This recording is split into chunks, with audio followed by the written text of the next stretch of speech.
Ladies and gentlemen, funds are safe.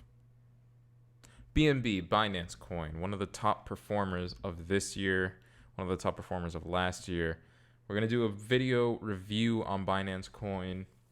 This honestly was one of the easier coins to review just because so much of the information is already readily available. And also, if you know anything about anything in crypto, you're likely following Binance already, so you likely have a lot of information on them anyway. So there wasn't really much for me to do in terms of research. But still, I went through the steps, I went through the motions, did my DD on Binance Coin, and I will now present all of that treasure with you, my faithful viewers. So let's get right into it with the BNB review. Altcoin analysis, Binance Coin.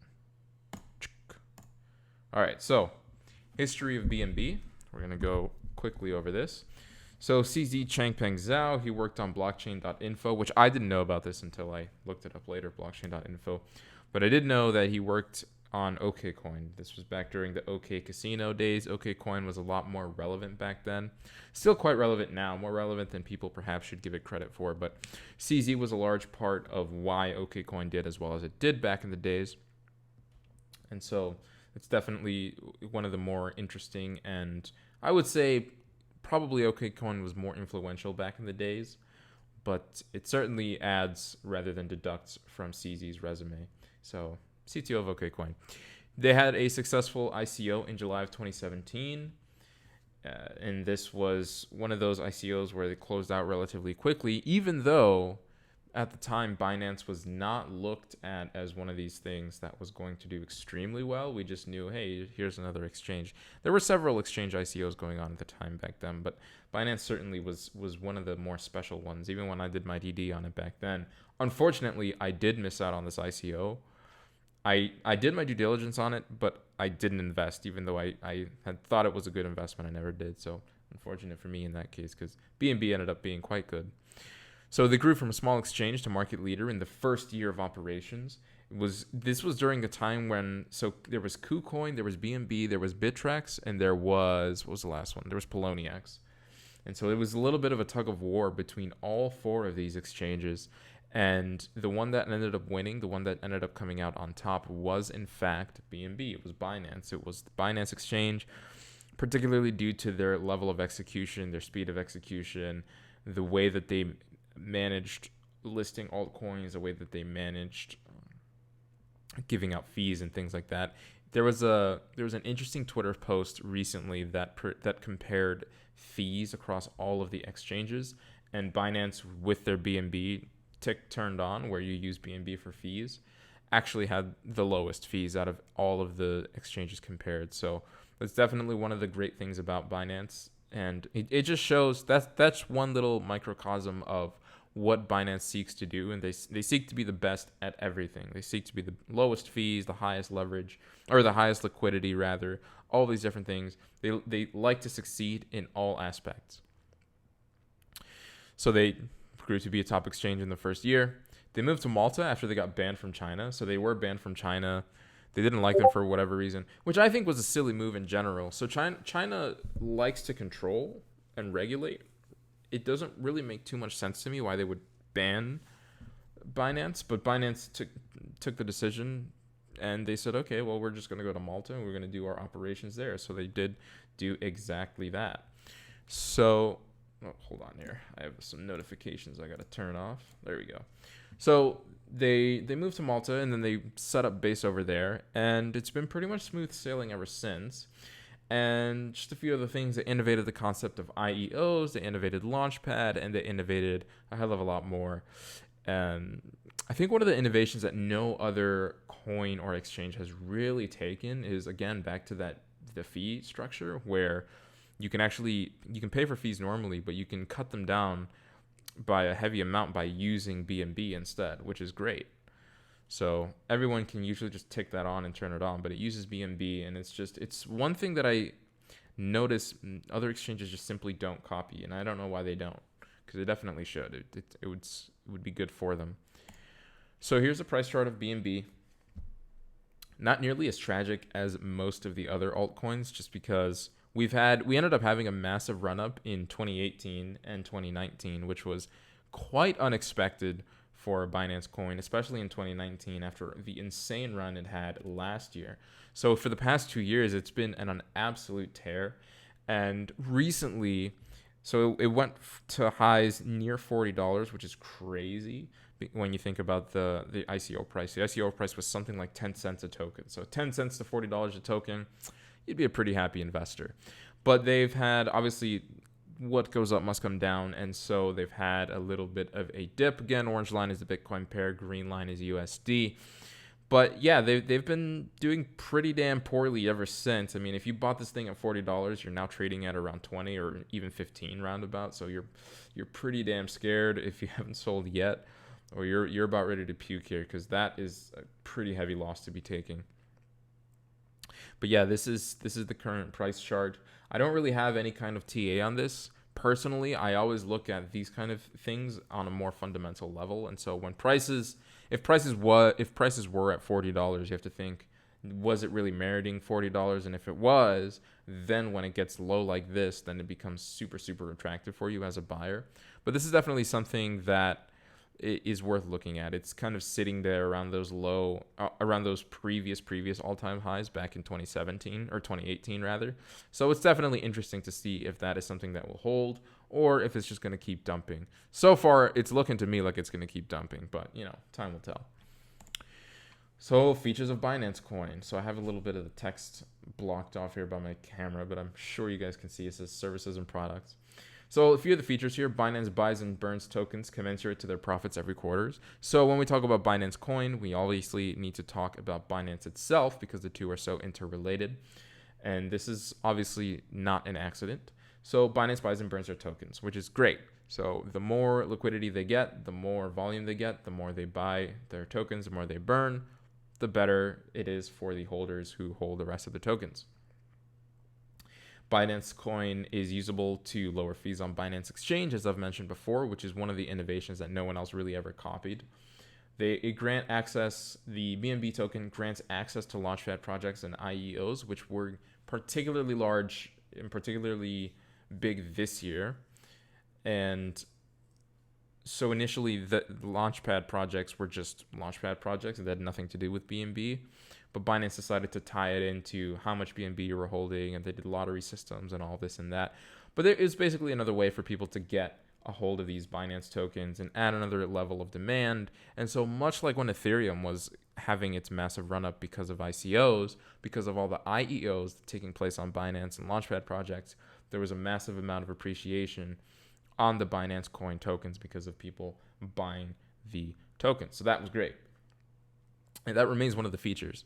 So Binance supports its token with a vast ecosystem of services and products. So they do so many things. They released a chart of all of the uses for BNB last year, and it had something like 10 different uses or 10 different places you could use it, which was decent. It was a hell of a lot more than most coins, even for a coin like BNB, which really, it's an exchange token, and so it doesn't really need to do things like be usable for services, but yet they still went above and beyond and did that. So they had this little chart last year, and it had about 10 services, and now they have something like 50 services, to the point where their infographic is just full, so many icons and logos of different services that they use. So you can do travel now, you can buy plane tickets, you can get laundry done or something. Just a whole bunch of features that personally I will never use because I don't care for it, because I just use my fiat for all this kind of stuff.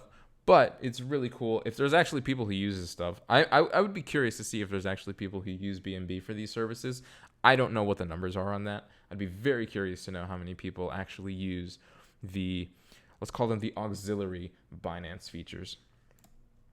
So some of the positives: as crypto grows, so too will BNB and its price. Again, if you truly believe that Binance is going to remain the market leader, it makes a lot of sense for you to buy BNB because you expect more price appreciation. You expect more people coming on board onto the Binance exchange using those Binance lower fee structures, which means that they're going to be inadvertently buying BNB, which is going to support the price. It's this huge virtuous circle. So I think BNB, that's one of the great positives is if you want to take a general bet on crypto, BNB is the token to do it.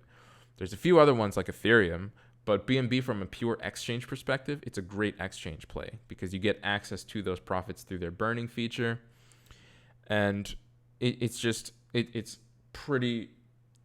so, to me, it's just a complete no-brainer in terms of getting BNB and having increased liquidity and making a general bet on crypto. So they have a world-class team working to support the token. Again, you look at CZ, you look at his track record, you look at the level of execution that him and his team have done. And this is a team that, when you look at them on the outside looking in, to me seems like a team that is just not going to stop trying to figure out better ways to do things, faster ways to do things, adding more services, adding all kinds of utility to BNB. And I think that is one of the great things about it, is when you buy BNB, you have this world-class team that is supporting the token and, in a sense, supporting you, supporting your bags, which is great.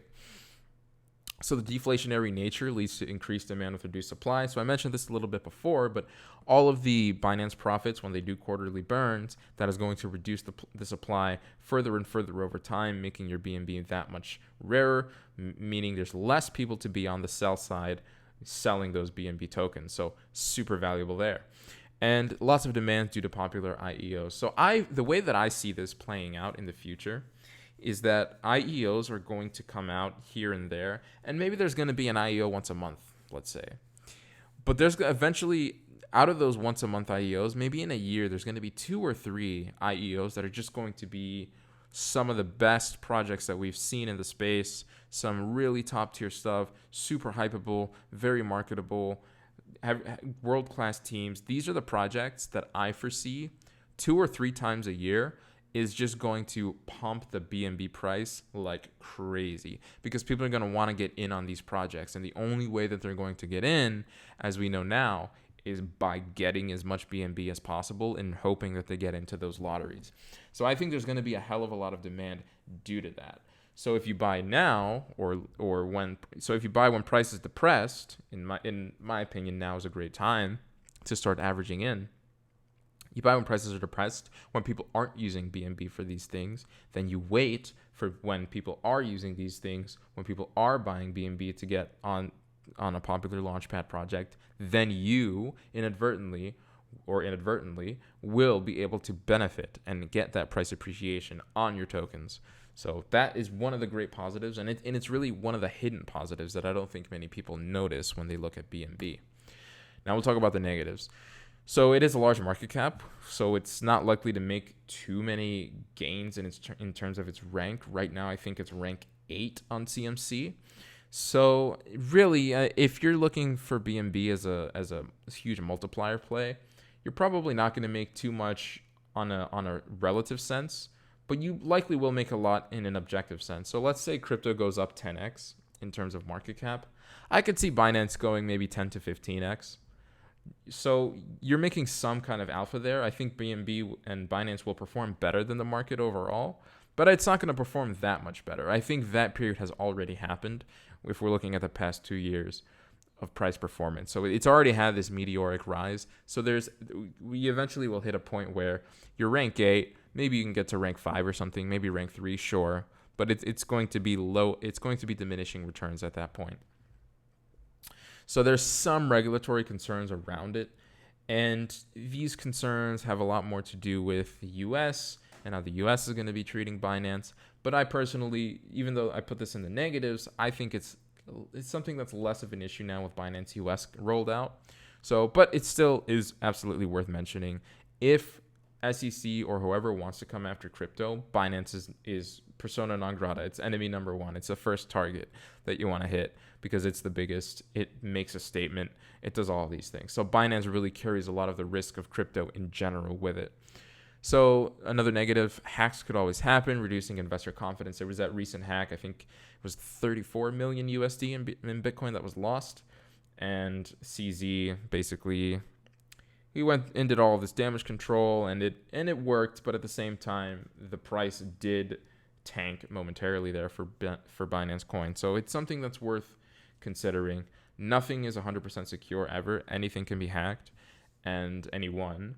And so it's one of those things where if it does happen, who knows? It could be one of those black swan events where $200 million of Bitcoin has been hacked from Binance, and the Binance coin is going to drop in price precipitously. Could happen.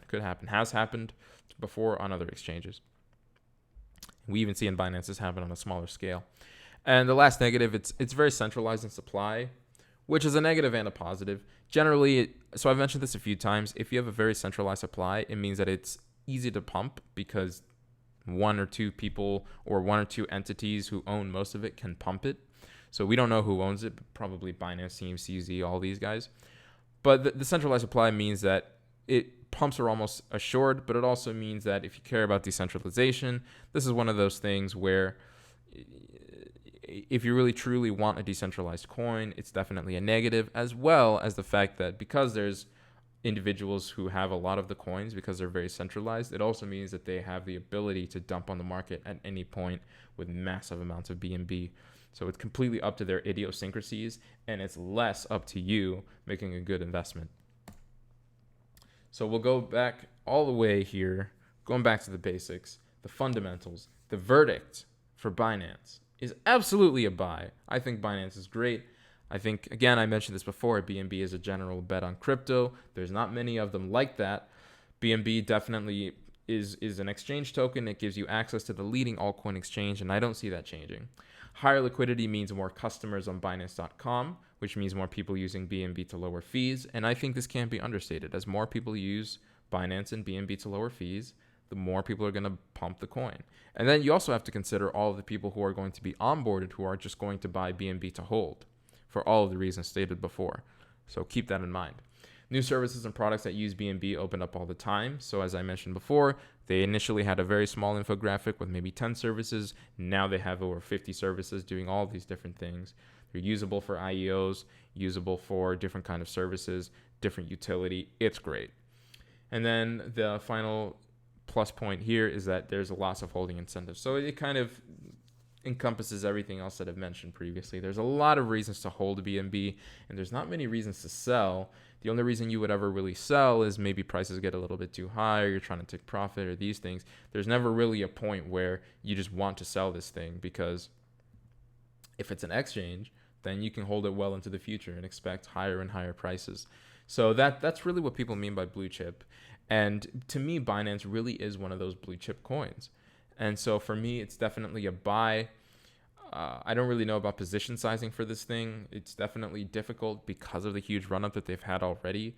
So personally, I think it's one of those things where I have BNB, but it's not a massive part of my portfolio. But it is one of those coins where I am absolutely bullish on the amount that I have. And hopefully the price dips even more, because the more the price dips on an asset like this, the more I'm interested in buying it. So if you're a long-term investor, this is absolutely one of the plays that I think you should be making. And it definitely passes the DD, and it definitely is one of the best projects, one of the best coins, one of the best things that, in my opinion, has happened in the space. So that's my Binance review, guys. I'm curious to know, I know there's some people on CT who don't like Binance, who don't like CZ, who don't like their business practices. If any of you are watching the video, please let me know. Get in the comments and tell me what you don't like about Binance, or why you think Binance perhaps is a bad investment moving forward. I know there's definitely been a lot of FUD recently, so if you guys actually have your own points to make, I would love to see those. So leave a like on the video if you liked it, subscribe to the channel if you want to see more, and I will see you guys next time. This video was sponsored by Cryptowatch. Are you a crypto degen? Do you spend countless hours in front of your PC babysitting your leverage trades? Well, babysit no longer. With Cryptowatch, you can spend countless hours in the comforts of your own bed, waiting for those SMS alerts. Track how wrecked your portfolio is that week with their portfolio tracker. And you can also check the price of your favorite shitcoins. If you'd like to join Cryptowatch, there's a link in the description below. Happy trading!